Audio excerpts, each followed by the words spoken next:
And the forecast today is Save Our Schools.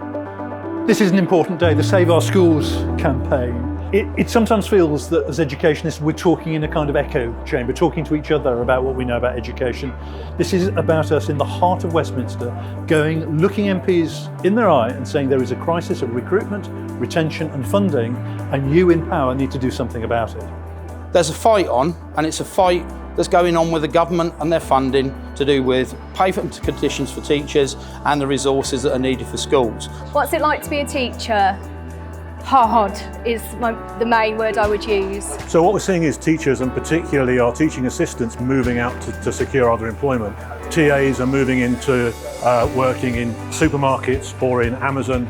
They're able to earn more in less time and to have a decent life for their families. We've got some of the highest class sizes in the whole of the developed world. We have some of the lowest education spending in the whole of the developed world. And what that means on the ground is that the education we deliver isn't as good as it should be. We feel quite strongly that opportunities that children used to have are being shut down. They don't have the option to explore a creative curriculum in the same way. They don't have as many practical opportunities. We can't take as many trips. We can't expose them to culture in quite the same way that we used to because money is so tight.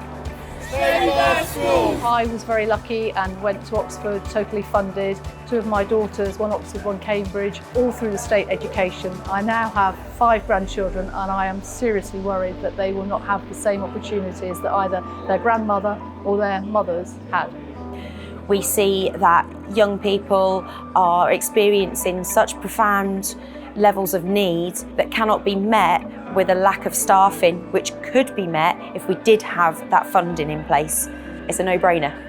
I'm hopeful that the pressure we are putting on can make a difference. And what we've shown over the last year is that when teachers get together and have taken action, we have pushed the government to make an improved offer over pay. But it's the start of the story, not the end of the story. And we need to do a lot more working together to actually improve and deliver a decent education for the children that we teach. We need to do so much more in terms of funding our schools, giving a pay rise to teachers and teaching staff, and making sure that kids have opportunities to thrive and reach their potential. I said to my MP that 25 minutes is the longest conversation I've had about education, including the fact that I work in education, in over 20 years. The discussion about how we can make education for the young people in this country needs to be taking place. Today was a really good start with that, but we need to continue with it.